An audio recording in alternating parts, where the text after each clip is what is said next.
I'm a gay woman. Um, been out for the past 14 years or so.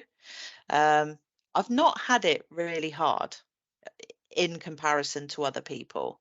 My family were quite open. I've had supported friends. So I've not found it a really difficult journey, so to speak. So yeah, so that's me. That's my story. Okay, I suppose as the other queer here. I'm bisexual, quite openly bisexual. Again, I've had it relatively easy. I come from a very open family, in the respect that my parents turn around and say they've got one of each, one gay, one straight, and one of the other. We're still trying to work out which. So it's a case that, in terms of my family, it was all very accepted very easily. However, I didn't come out until much later in life. It wasn't something that I was able to do, and there was a lot of questions and confusion and issues for me to deal with until I was comfortable enough to be my authentic self. I'm straight, but my brother is gay. But similarly to you, I think we have a very open family.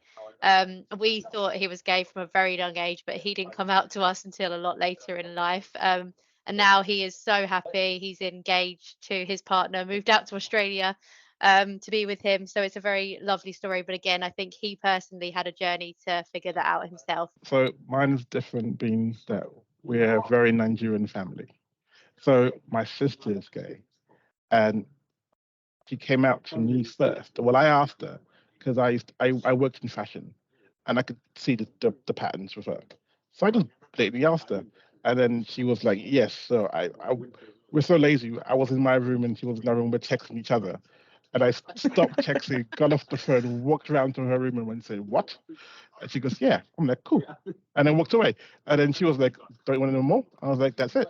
But we didn't tell anyone else in the family until 5 years later, because telling a Nigerian mother who's Christian and grew up in the church that her only daughter is gay, it's uh it's a hard pill to do. And so my mum found out because my sister was taking asylum because you can't be gay in Nigeria because it's illegal. So in that sense, she couldn't go back to Nigeria to live. So she had to take asylum in the UK. And so for us, we told my mum, my two older brothers didn't accept for a good, I think, year. My older brother's a bit funny about it. My younger brother, he was like, "Okay, my sister still loves you. Why didn't you tell me before?" But she was like, couldn't tell anybody. And then my mum had to go with me because I knew for 5 years, but it's not my secret to tell. So she No, was like, it's not, "It's is all it? your fault that she's gay because you worked in fashion." I'm like, "No, that has nothing to do with her being gay." So in that sense, I got the blame for a lot of stuff she does, being her older brother.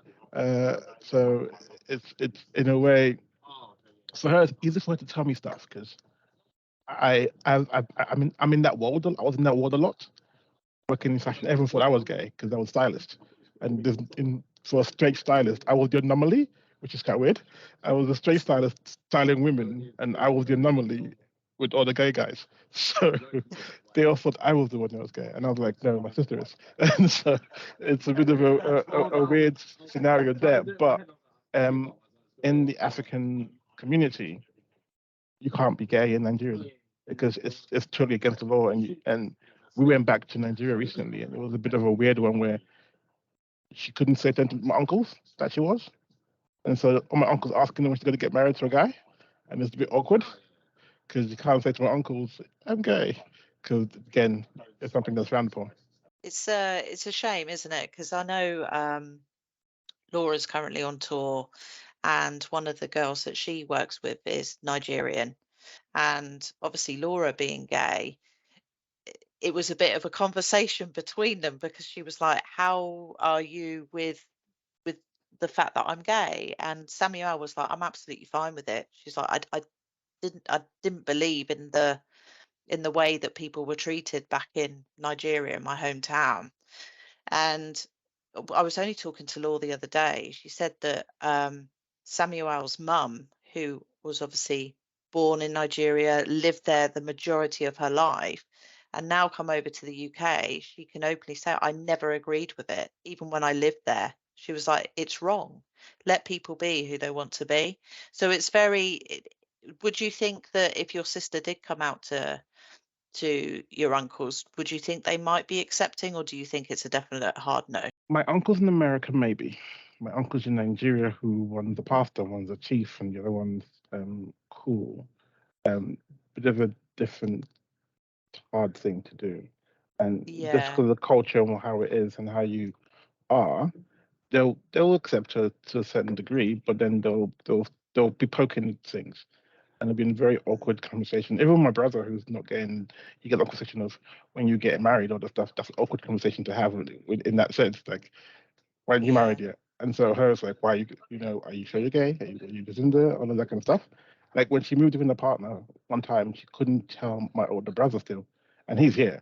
And so she told me, she asked me if it was a good thing and it was the right time for her to move in, but she didn't ask anyone else because it's that conversation of how do I talk to my loved ones and ask them and then tell them this, knowing that they have reservations and have pre-judgments from a Nigerian background that's saying to them, this is not what we believe, this is not what you've been raised up to believe and stuff. Even one of my older brothers was trying to quote the Bible to her, and I'm like, we're Christians, that's not the Bible. He was using like the Bible as a weapon against her, and she was like, made her push away even more. But if anyone who's a Christian knows, you don't do that. It's not about judging. It's all about acceptance and love, and that's the bit that she's found with me. So I can talk to her about God and the stuff because she knows that, from my point of view, is it's all about love, and that's the first thing and the only thing. Anything else doesn't really matter. When I got married, the first thing her speech was, my brother was the first person I talked to who was gay, and he accepted me for who I was, and that's who he is. And that's the person I am to her to this day.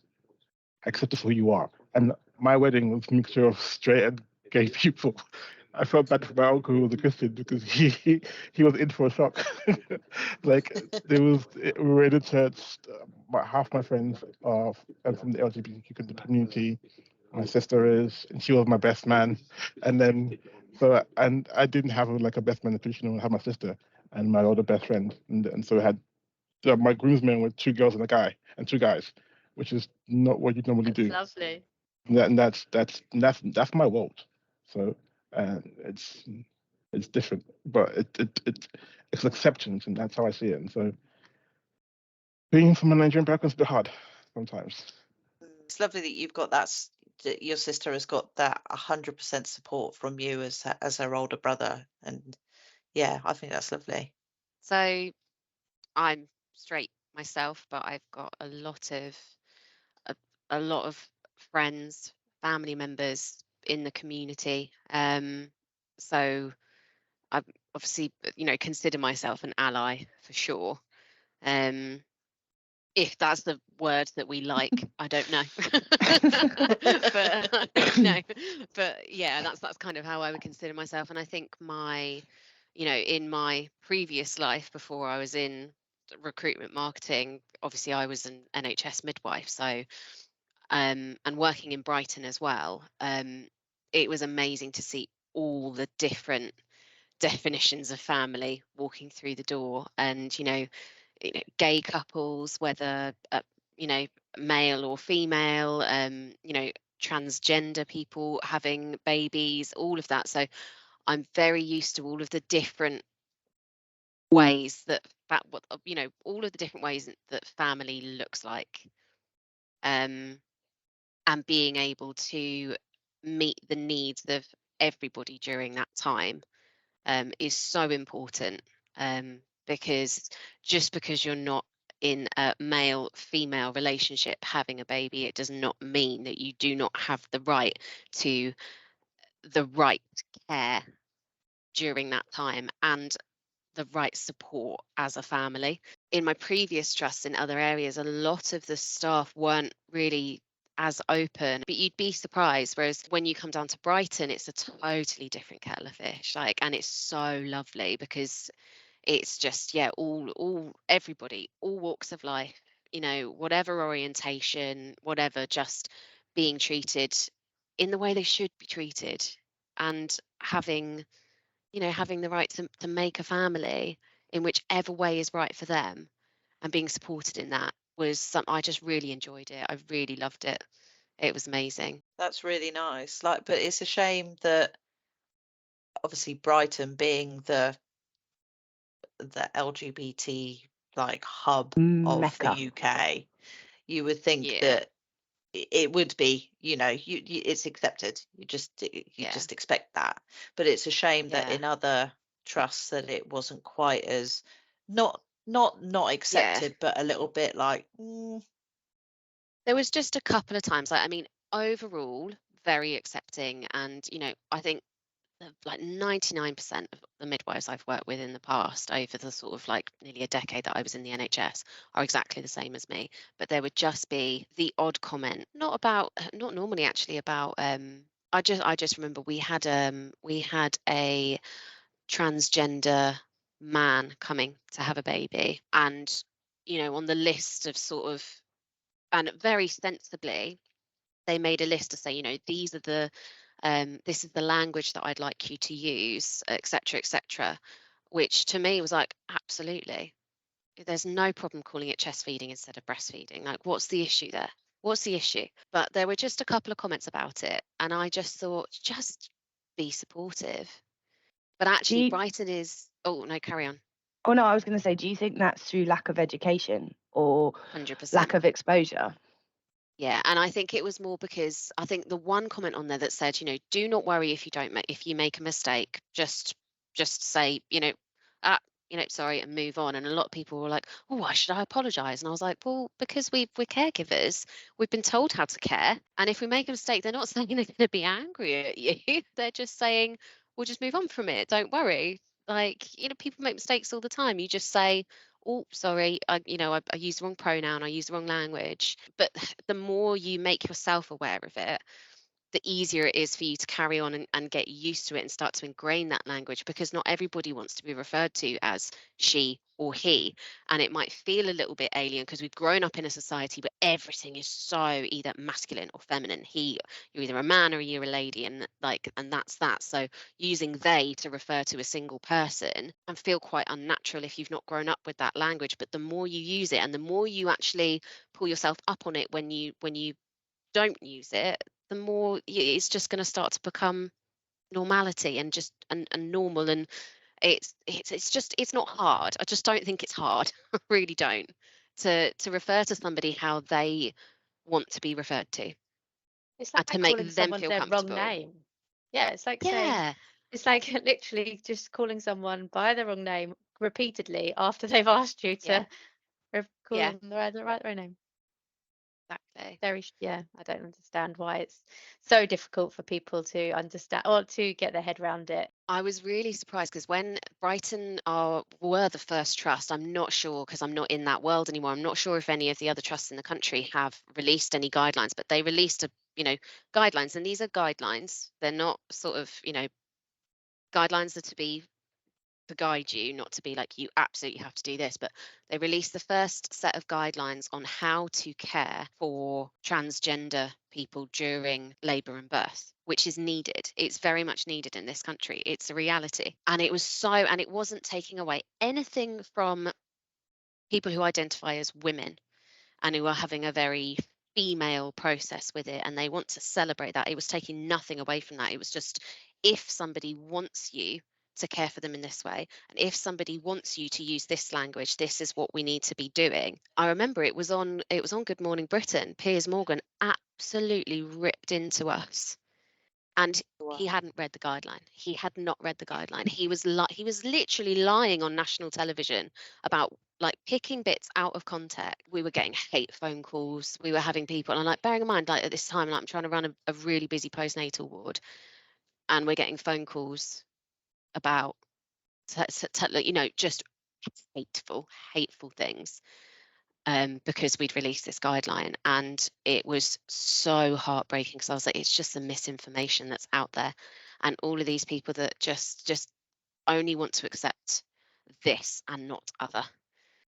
and feel that they're being threatened by other, and in their head that's what they are. It's like, it's me and it's other, and it's like, it's not. We're all just living life and ultimately it's not making a difference to your life in any way negatively. So what is your problem? I think the media has a lot to answer for with regards 100%. to how things are portrayed and how it seems like whatever they say, people are instantly like, oh my God, yes, that's right. We can't trust, transgender women shouldn't do this and things. And then as a society, we're very quick to follow what the media basically tell us to do.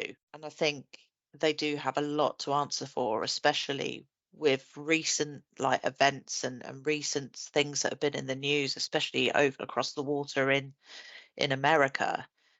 It's all fueled by the media. And it's a shame. It really is. It's really interesting hearing everyone's kind of different sides of things. I mean, of course, some things, I mean, to be honest with you, I didn't even know half of the things, you kind of, I guess some people have kind of have said and kind of experiences they've shared, because I mean, it's not really, I mean, if I'm honest, it's not really a world I've ever really kind of had any interaction with. I mean, I'm a straight guy, and I think, I'm 28 years old, and I think the first real knowledge of actually kind of knowing more about it would have actually come when I started at Focus, when a team member of mine was, came in and was gay.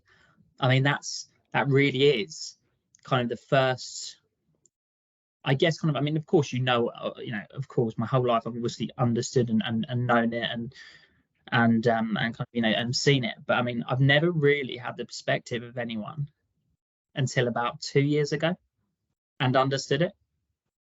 And I think, I mean, look, I grew up in a town in the countryside south of London and have never left. And there's really no kind of, where I live, you don't really see it often.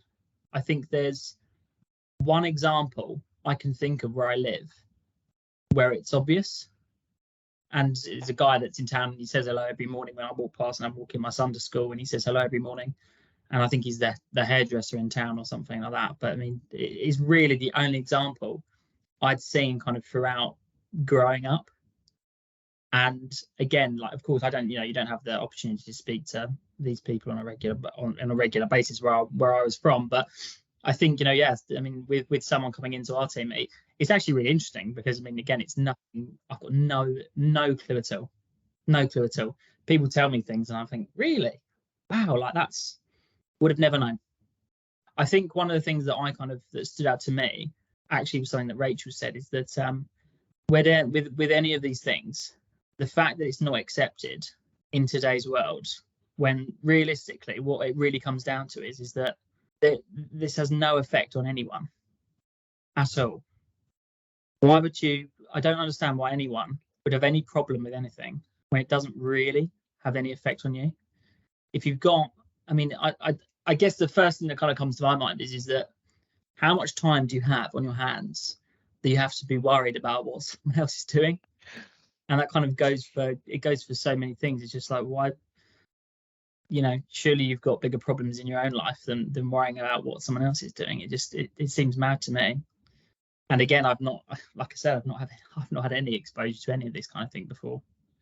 But I think it's just, you grow up even in an environment where there was nothing of it, and it doesn't take a genius to work out that, someone else's choices like that shouldn't really be judged, And if you do have an opinion, why should they have to hear it? Yeah. Why would you go out your way to make them hear it? Seems crazy to me. I just think, focus on your own life. Stop worrying about what everyone else is doing. I didn't realise that you didn't. It wasn't until recently that you'd had any sort of exposure. That sounds really wrong, doesn't it? You had no exposure. Don't say to that. I've said it like 8 times. I've said the word exposure like 8 times. So it's weird. Do you obviously you've said that you're more knowledgeable now and you're like learning things.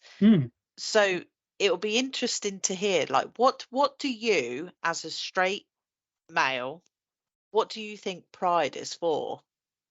That open that to anyone. Like, Oh, what of do you course, yeah, think no, Pride yeah. is I mean, for? I think, look, I think I've actually mentioned this to you previously. I'm pretty sure. Again, this is my take on it. My take is that Pride is to educate, right? It's to get people that don't know to know. And I think I even said to you the fact that it has to be a thing, in a way, is almost a shame. It's almost a shame that you have to have a selected time to educate people because it's not accepted.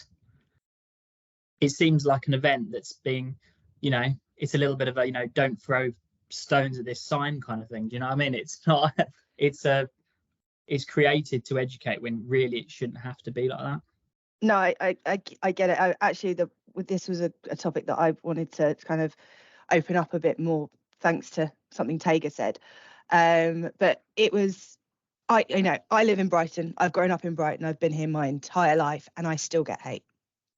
Even now, I still get hate. I've been around in different communities. I've lived all over the world, and I've been put in positions where I've been made to feel uncomfortable for being who I am. But that then comes back to kind of what Pride is for. And Tega, I think it's quite relevant that maybe you open up a bit here, because half the point of Pride originally was to make being who you are acceptable across the world. And as you mentioned, it's illegal in Nigeria. It's something that, your sister unfortunately had no choice but to leave to be who she was. I mean, do you think Pride applies into sort of your Nigerian communities? Does it translate over there? So funny thing, there are gays in Nigeria. The gay clubs in Nigeria. They places where you can go and be gay in Nigeria. There's a lot of that. Doesn't get me wrong.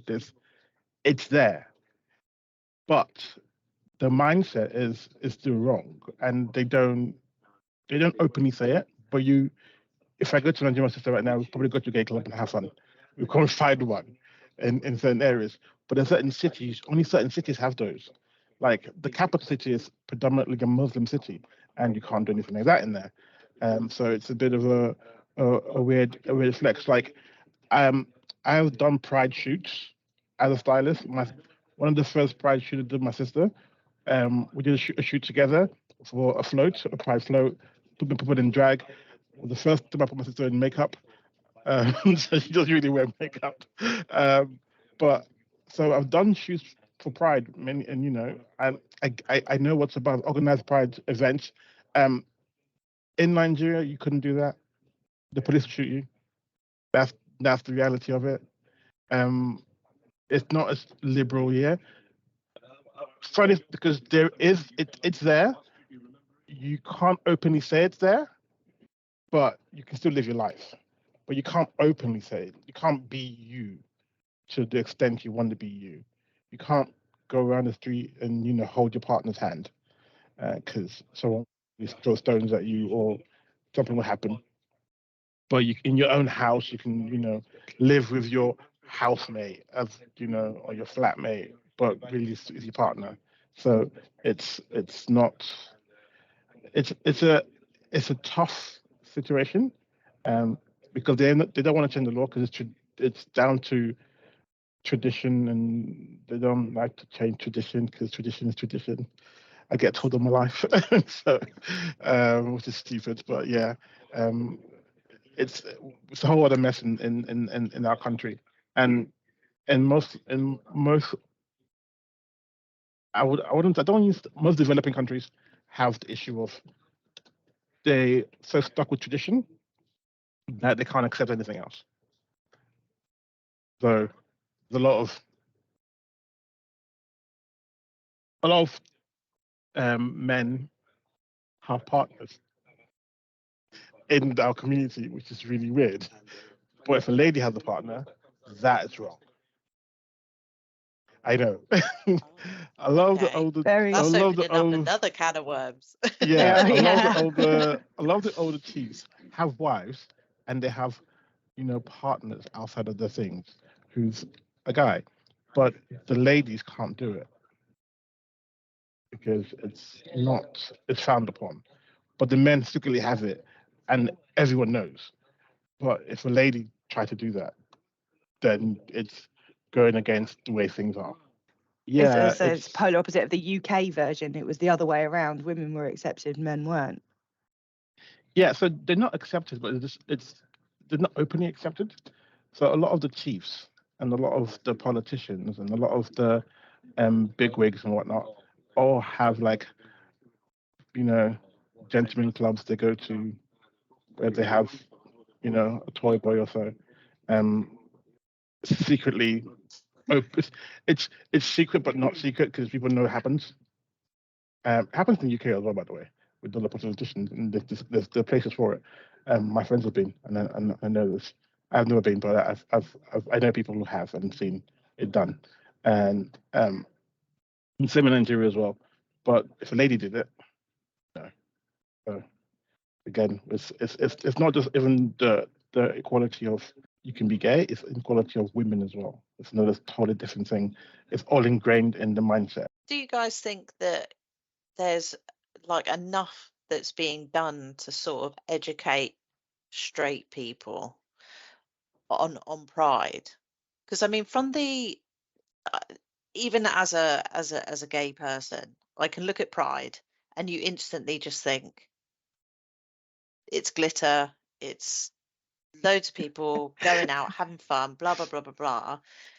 Do you think that there's enough to be done to actually educate the people who are not within the community about the community and what's the main reason for it? Do you think enough's being done, or do you think it's just, oh, it's pride, so it means it's a rainbow and it's happy and it's glitter? I think probably Ari's I'm good. quite naive in that.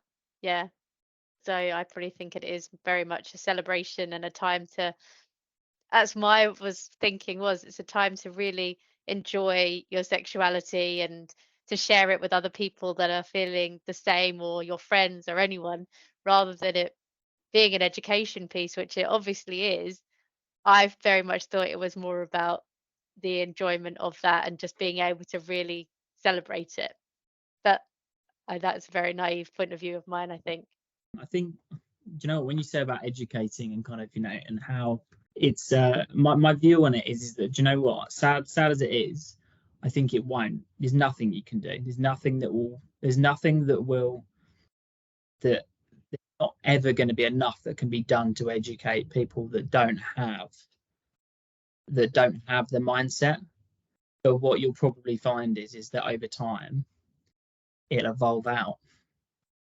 The mindset of not allowing it will eventually, over time, it won't be a thing. It will be a thing that dies out. It won't be something. The mindsets won't be changed. You get some that will. And again, this is only my opinion, but I think you're not going to. Some people won't be changed. But the thing is that, if science kind of tells you anything, it's that a lot of the time people that are kind of, and things that are kind of behind or not as evolved, eventually it dies out, and that's as simple as that, really. It's natural selection, and it'll take time, but of course that's how it'll work. I just feel like the mindsets of some, it's just like be changed. I mean, it's just the way it is, but give it time and it'll be gone. I think that's a great point. Like, obviously the generation that we're in, we're a lot more accepting than what, say, our parents and our grandparents. So if we teach that to our children, Harry's right, eventually the mindset thing will totally be gone and it will just be accepted. I think, it is a battle trying to change someone's mindset who is like, no, I do not agree with this. You can't force someone to change their mind. You can't. It's impossible. And I think it is, think of where we've come since the first Pride 50 years ago to where we are now. Yeah, we've still got a heck of a long way to go.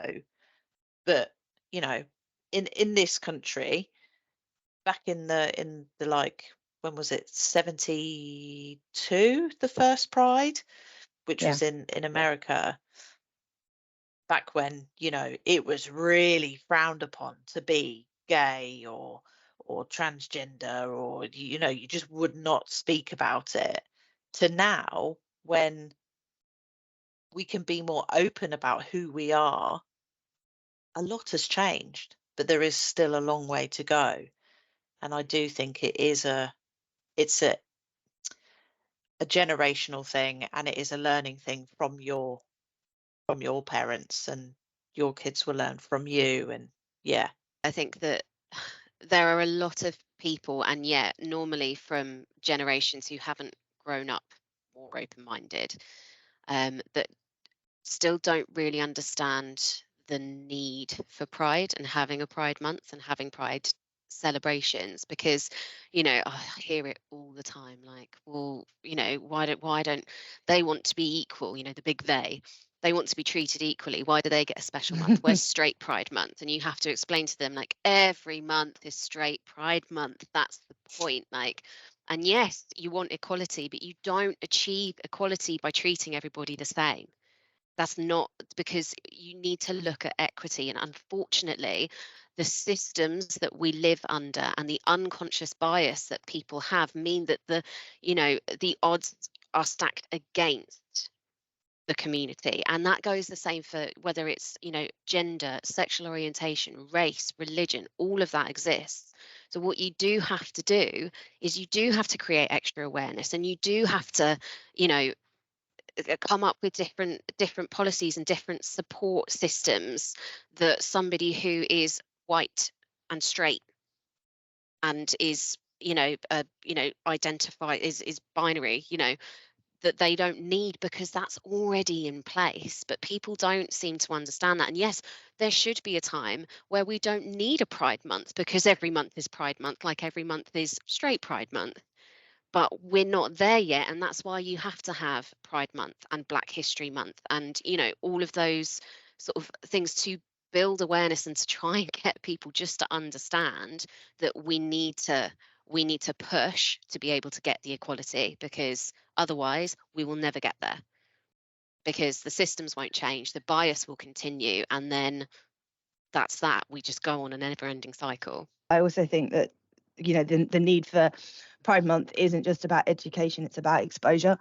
It's about having people like Harry, for example, who lived in a small community where that wasn't in place. There wasn't people out there going, ta-da, look at me, I'm fabulous, and being able to really be their honest selves in a smaller community, as it historically was. You know, that was the historic situation. People kept it very quiet, it was all very private. You know, you had your two favorite aunties who lived together, or, you know, whatever along those lines. And it's about having that exposure. If you give people that exposure, people are going to ask questions. If people ask questions, they are then educating themselves. It's more of a soft education that's wrapped in a lovely rainbow glitter sparkle packaging that is a bit softer to give not only adults who maybe have an opinion on it, but also children, giving children the ability to ask questions about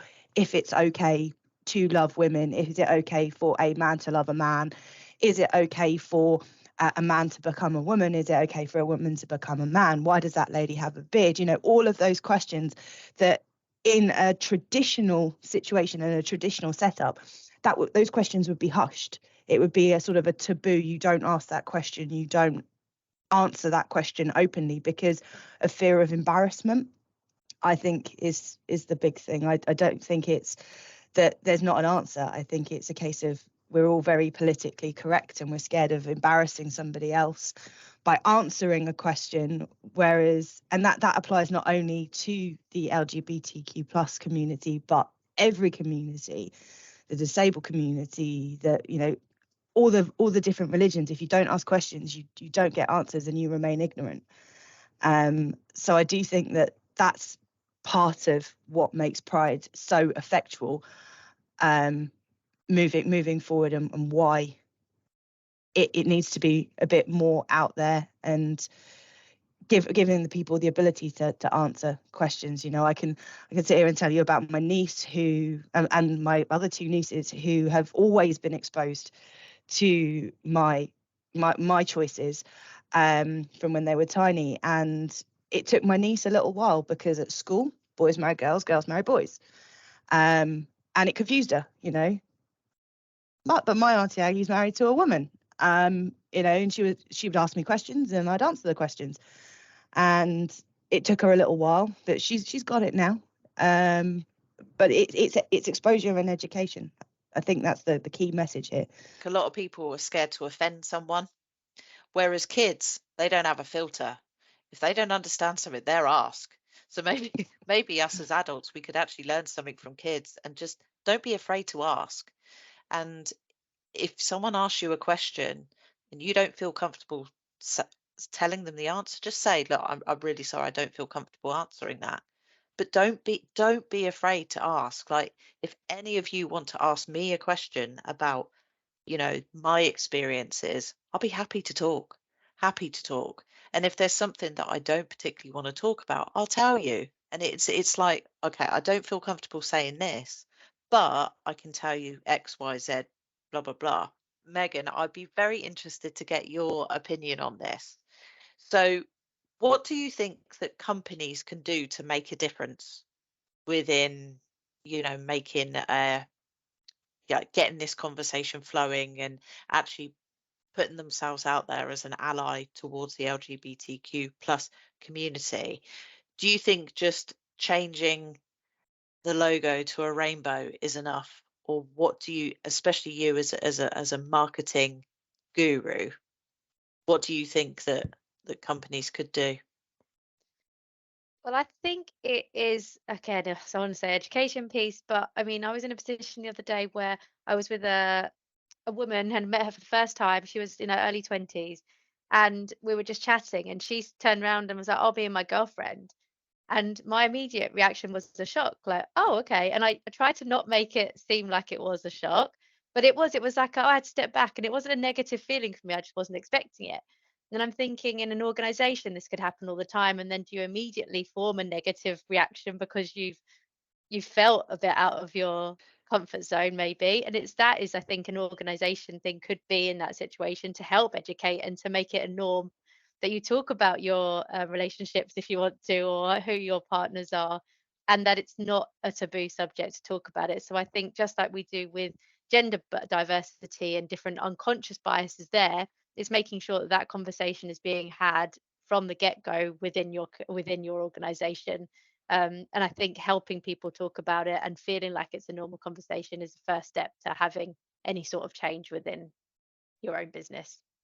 Absolutely. And do you think these companies that are changing their logos to rainbow colors, do you think they're actually doing enough to support?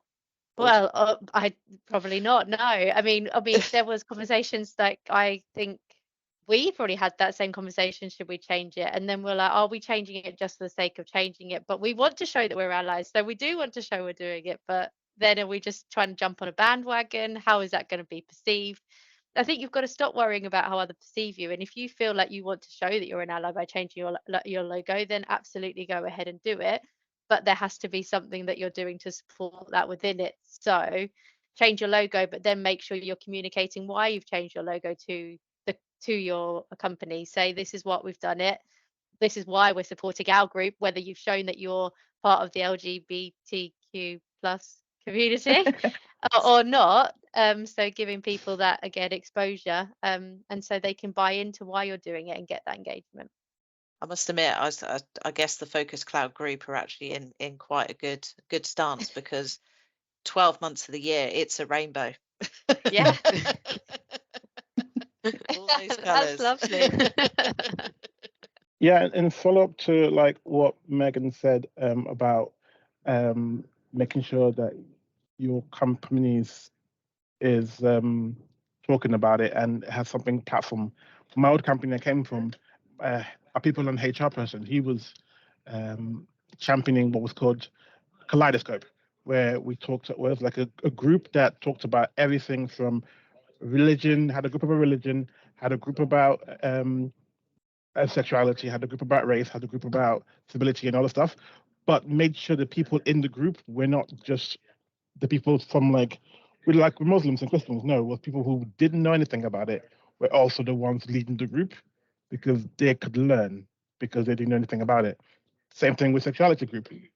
People who were like someone like Harry would be the one to lead the group because he wouldn't know anything about exposure, and then by that way he would learn from that about a bit more about other people's thing. And someone who didn't know about race would learn about that as well by leading the group. So it was done in a way that everyone learned something, and you always you will go, oh, didn't know that was there, or didn't know that was there, and then you all learned, and it felt inclusive company in that sense, in how he did it. And he went out of his way to make sure, by making sure he got buy-in from the directors, and having the buy-in from the directors allows your company to grow, because it's from the top down. There isn't buy-in. Everyone's like, well, the directors don't really care. Is this a marketing ploy, or is this so that we can look good to the public? And internally, it's not that. So I think that's one thing companies can do, is get the buy-in from the top, and then show the bottom how it looks like. And that way, everyone will be like, oh, it's okay to talk about it. I think we're very lucky with the Focus Cloud group, because we I don't think it's because we've got a Brighton office or because of how we're generated. I think Lloyd is a very open-minded CEO. Everything goes, it doesn't matter. There's never a question mark, and it's the same with the managing directors and the senior management team. Everybody is massively inclusive, and I've never felt uncomfortable in this company, and I have felt uncomfortable. I have sat there and had to say very quietly to someone, oh, by the way, I'm married to a woman. I don't want it to come up somewhere down the line. Whereas from day one, it's been a case that it's just who I am, and straight away it's there. You don't have to kind of hide who you are at all. And I think that does come from having a very inclusive and understanding and open-minded management team that then filters down.